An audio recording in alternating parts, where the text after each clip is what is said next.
Thiruvananthapuram മടവൂരിൽ school bus തലയിലൂടെ കയറിയിറങ്ങി 2ാം class വിദ്യാർത്ഥിനിക്ക് ദാരുണാന്ത്യം. Madavoor government LPSലെ വിദ്യാർത്ഥിനി കൃഷ്ണേന്ദുവാണ് മരിച്ചത്. കുട്ടിയുടെ വീടിന്റെ മുന്നിലാണ് അപകടമുണ്ടായത്. MG പ്രതീഷ് ചേരുന്നുണ്ട് വിശദാംശങ്ങളുമായി.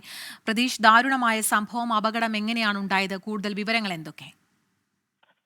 കീർത്തന, ഇന്ന് വൈകിട്ട് 4:30 കൂടിയാണ് ദാരുണമായ അപകടം ഉണ്ടാകുന്നത്. മടവൂർ ഗവൺമെന്റ് LPSലെ 2ാം ക്ലാസ് വിദ്യാർത്ഥിനിയായ കൃഷ്ണേന്ദുവിനാണ് ദാരുണമായ അപകടം സംഭവിക്കുകയും മരണമുണ്ടാവുകയും ചെയ്തിരിക്കുന്നത്. ഈ കുട്ടിയുടെ വീടിന് മുന്നിൽ സ്കൂൾ ബസ്സിൽ കുട്ടിയെ കൊണ്ടുചെന്ന് ഇറക്കി അതിനുശേഷം ബസ് മുന്നോട്ടെടുക്കുന്നതിനിടെയാണ് ബസ്സിനടിയിൽ കുട്ടി അകപ്പെട്ടു പോയത്. തുടർന്ന് ഈ സംഭവ സ്ഥലത്ത് വെച്ച് തന്നെ കുട്ടിയുടെ മരണം സംഭവിച്ചു എന്നതാണ് ഈ നാട്ടുകാരടക്കം പറയുന്നത്. പിന്നീട് പാരിപ്പള്ളി മെഡിക്കൽ കോളേജിലേക്ക് കുട്ടിയെ കൊണ്ടുപോയിരുന്നു. പക്ഷേ ആശുപത്രിയിൽ എത്തിയപ്പോഴേക്കും മരണം ആശുപത്രി അധികൃതരും സ്ഥിരീകരിക്കുന്ന സാഹചര്യമാണ് ഉണ്ടായത്. നിലവിൽ ഈ പാരിപ്പള്ളി മെഡിക്കൽ കോളേജിലാണ് ഈ 2ാം ക്ലാസ്സുകാരിയുടെ മൃതദേഹം ഉള്ളത്. ബന്ധുക്കളടക്കം നിലവിൽ പാരിപ്പള്ളി മെഡിക്കൽ കോളേജിലാണ്. ഈ സ്ഥലത്ത് പോലീസ് എത്തി. ഈ സ്കൂൾ ബസ് ഇതിനോടകം തന്നെ പോലീസ് സ്റ്റേഷനിലേക്ക് മാറ്റിയിട്ടുണ്ട്. പോലീസിന്റെ പരിശോധനകളും ഇതുമായി ബന്ധപ്പെട്ട ആരംഭിച്ചിട്ടുണ്ട്. ഏതു തരത്തിലാണ് അപകടത്തിലേക്ക് നയിച്ചതിന്റെ കാരണമെന്ന് പോലീസ് പരിശോധിക്കുന്നുണ്ട്.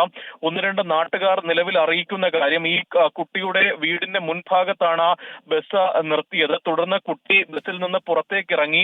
ഈ സമയത്ത് ഈ കുട്ടിയുടെ വീട്ടുകാരുണ്ടായിരുന്നില്ല. തൊട്ടപ്പുറത്തെ വീട്ടിലേക്ക് ഈ ബസ്സിനെ മറികടന്ന് കുട്ടി പോവുകയായിരുന്നു. ഈ സമയത്ത് ഈ കുട്ടി ഇറങ്ങുന്ന ഭാഗത്ത് ഈ കേബിളിന്റെ പണി നടക്കുന്നുണ്ടായിരുന്നു. ഈ കേബിളിൽ കാല് കുരുങ്ങി കുട്ടി ബസ്സിന്റെ മുൻഭാഗത്തേക്ക് വീണു എന്നതാണ് ഈ സമയത്ത് എതിർദിശയിൽ നിന്ന് വന്ന ഒരു മറ്റ് വാഹനത്തിലുണ്ടായിരുന്ന ആളുകൾ പറയുന്നത്. അങ്ങനെ ബസ്സിന്റെ മുന്നിലേക്ക് കുട്ടി വീഴുകയും ബസ് മുന്നോട്ടെടുക്കുകയും ചെയ്തപ്പോഴാണ് അപകടമുണ്ടായത് എന്നുള്ളൊരു പ്രാഥമിക വിവരമാണ് നിലവിൽ നമുക്ക് ലഭിക്കുന്നത്. ഈ സ്ഥലത്ത് ഇപ്പോൾ നിലവിൽ പോലീസ് പരിശോധന നടത്തുന്നുണ്ട്. നാട്ടുകാരുടെയും ആ സമയത്തുണ്ടായിരുന്ന മറ്റ് വാഹനങ്ങളിലുള്ളവരുടെയും മൊഴിയടക്കം പോലീസ് രേഖപ്പെടുത്തും. ഇത് വലിയ തിരക്കില്ലാത്തൊരു റോഡ് കൂടിയാണ്. ചെറിയ ഒരു റോഡിലാണ് ഇത്തരത്തിൽ അപകടം ഉണ്ടായത്. ഈ കുട്ടി ഗവൺമെന്റ് LPSലെ സ്കൂൾ ബസ് തന്നെയാണ് അപകടത്തിൽപ്പെട്ടത്. അതേ സ്കൂളിലെ 2ാം ക്ലാസ് വിദ്യാർത്ഥിനിക്കാണ് ഈ അപകടത്തിൽ മരണം സംഭവിച്ചത് എന്നതാണ് ഏറെ വേദനിപ്പിക്കുന്ന കാര്യം. എന്തായാലും വിശദമായ അന്വേഷണം നടത്തുമെന്ന് പോലീസ്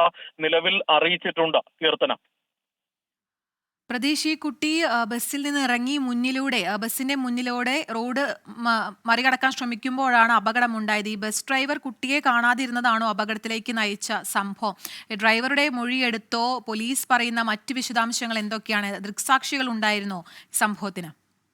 കീർത്തന, പ്രാഥമികമായും നമുക്ക് ലഭിക്കുന്ന വിവരം അങ്ങനെയാണ്. കാരണം ഈ കുട്ടി ബസിന്റെ മുൻഭാഗത്ത് കൂടി മറികടക്കുന്നത് ഡ്രൈവർ കണ്ടില്ല, ഡ്രൈവറുടെ ശ്രദ്ധയിൽപ്പെട്ടില്ല. അങ്ങനെ ഡ്രൈവർ മുന്നോട്ടെടുത്തപ്പോഴാണ് അപകടം ഉണ്ടായത് എന്നതാണ് പ്രധാനമായും നാട്ടുകാർ പറയുന്നത്. മറ്റൊരു പ്രതികരണമായി ഇപ്പോൾ പുറത്തു വരുന്നത്, ഈ കുട്ടി ഇറങ്ങുന്ന സ്ഥലത്ത് ഈ കേബിളിന്റെ പണി നടക്കുന്നുണ്ടായിരുന്നു. ഈ കുട്ടിയുടെ കാലിൽ കേബിളിന്റെ ഈ വയർ കുടുങ്ങുകയും ഈ ബസിന്റെ മുന്നിലേക്ക് കുട്ടി വീഴുകയും ചെയ്തു. അങ്ങനെ ബസ് മുന്നോട്ടെടുക്കുമ്പോഴാണ് അപകടം ഉണ്ടായത് എന്നും ഈ പറയുന്നുണ്ട്. ഈ സമയത്ത് ഈ അവിടേക്ക് വന്നിരുന്ന ഒരു കാറിലുണ്ടായിരുന്ന യാത്രക്കാരാണ് ഈ ഒരു കാര്യം പറയുന്നത്. ഇങ്ങനെയാണ് അപകടം ഉണ്ടായത് എന്നുള്ളൊരു പ്രതികരണം അവരുടെ ഭാഗത്തു നിന്നാണ് ഉണ്ടാകുന്നത്. നിലവിൽ ഈ ബസ് ഓടിച്ചിരുന്ന ഡ്രൈവറെ പോലീസ് കസ്റ്റഡിയിൽ എടുത്തിട്ടുണ്ട്. ബസ്സും ഒപ്പം പോലീസ് ഈ ഡ്രൈവറെയും പോലീസ് സ്റ്റേഷനിലേക്ക് കൊണ്ടുപോയിട്ടുണ്ട്. ഈ ഡ്രൈവറിൽ നിന്നും വിശദമായി മൊഴി നിലവിൽ പോലീസ് രേഖപ്പെടുത്തുകയാണ്. ഈ കുട്ടി മറികടക്കുന്നത് കണ്ടില്ല എന്നുള്ളൊരു പ്രാഥമിക മൊഴിയാണ് നിലവിൽ ഡ്രൈവർ നൽകിയിരിക്കുന്നത്. ആ സമയത്ത് മറ്റ് കൂടുതൽ നാട്ടുകാരൊന്നും തന്നെ അവിടെ ഉണ്ടായിരുന്നില്ല. ഈ കുട്ടി സാധാരണ സ്ഥിരം ഈ സ്കൂൾ ബസ്സിൽ തന്നെയാണ് കുട്ടിയെ കൊണ്ടുചെന്നാക്കുന്നത്.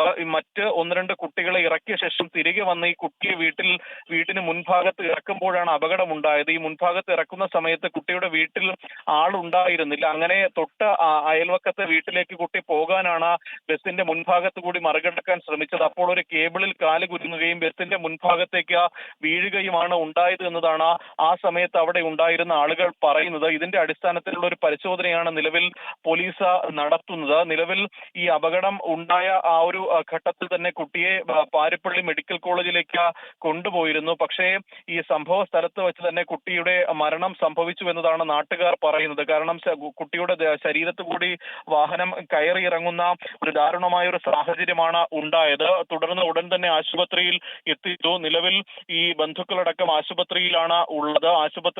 ആശുപത്രിയുടെ അധികൃതരുടെ ഭാഗത്തു നിന്നുള്ള കൂടുതൽ വിശദാംശങ്ങളും പുറത്തു വരാനുണ്ട്. എന്തായാലും ഇതുമായി ബന്ധപ്പെട്ട വിശദമായ ഒരു പരിശോധന നടത്തുമെന്ന് പോലീസ് അറിയിച്ചിട്ടുണ്ട്. ഈ സ്ഥലത്ത് പോലീസ് സംഘം എത്തി പരിശോധന നടത്തുകയും നാട്ടുകാരുടെയും ആ സമയത്ത് അവിടെ ഉണ്ടായിരുന്ന മറ്റ് വാഹനത്തിലുണ്ടായിരുന്ന ആളുകളുടെയും മൊഴി രേഖപ്പെടുത്തുന്നുണ്ട്. അതിനുശേഷമായിരിക്കും മറ്റ് നടപടികളിലേക്ക് കടക്കുക എന്നതാണ് പോലീസ് അറിയിച്ചിരിക്കുന്ന കാര്യം. ഈ മടവൂർ ഗവൺമെന്റ് LPSലെ 2ാം ക്ലാസ് വിദ്യാർത്ഥിനിയായ കൃഷ്ണേന്ദുവാണ് ദാരുണമായി ഈ അപകടത്തിൽ മരിച്ചിരിക്കുന്നത്. കീർത്തന. പ്രതീഷ്, ഈ സ്കൂളിലേക്കുള്ള സുരക്ഷിത യാത്ര സംബന്ധിച്ച് മോട്ടോർ വാഹന വകുപ്പിന്റെ മാർഗനിർദ്ദേശങ്ങളൊക്കെ ഉണ്ട്. ഇതിപ്പോൾ ചെറിയ മോളാണ്, 2ാം ക്ലാസ് വിദ്യാർത്ഥിനിയാണ്. ഈ ബസ്സിൽ ആയമാരും മറ്റും ഉണ്ടായിരുന്നില്ലേ ഈ കുട്ടിയെ പുറത്തിറക്കി സുരക്ഷിതമായി വീട്ടിലെത്തുന്നവരെ നോക്കാൻ? അത്തരത്തിലുള്ള നിർദ്ദേശങ്ങളൊക്കെ മോട്ടോർ വാഹന വകുപ്പ് സ്കൂൾ സുരക്ഷിത യാത്രയുമായി ബന്ധപ്പെട്ട് പുറത്തിറക്കിയിട്ടുണ്ടല്ലോ. അത് സംബന്ധിച്ച് സ്കൂൾ അധികൃതർ പറയുന്ന എന്തെങ്കിലും അവരുടെ ഭാഗത്ത് നിന്ന് ഈ സംഭവവുമായി ബന്ധപ്പെട്ട് ഏതെങ്കിലും തരത്തിലുള്ള പ്രതികരണം ഇതിനകം ഉണ്ടായിട്ടുണ്ടോ? തീർച്ചയായും കീർത്തന. കാരണം കഴിഞ്ഞ കുറെ നാളുകളായി തുടർച്ചയായി സ്കൂൾ ബസ്സുകൾ അപകടത്തിൽപ്പെടുന്ന ഒരു സാഹചര്യമാണ് സംസ്ഥാനത്തെ നിരത്തുകളിലുള്ളത്. ഇതിന്റെ അടിസ്ഥാനത്തിൽ ശക്തമായ ദയവായി തുടരുക.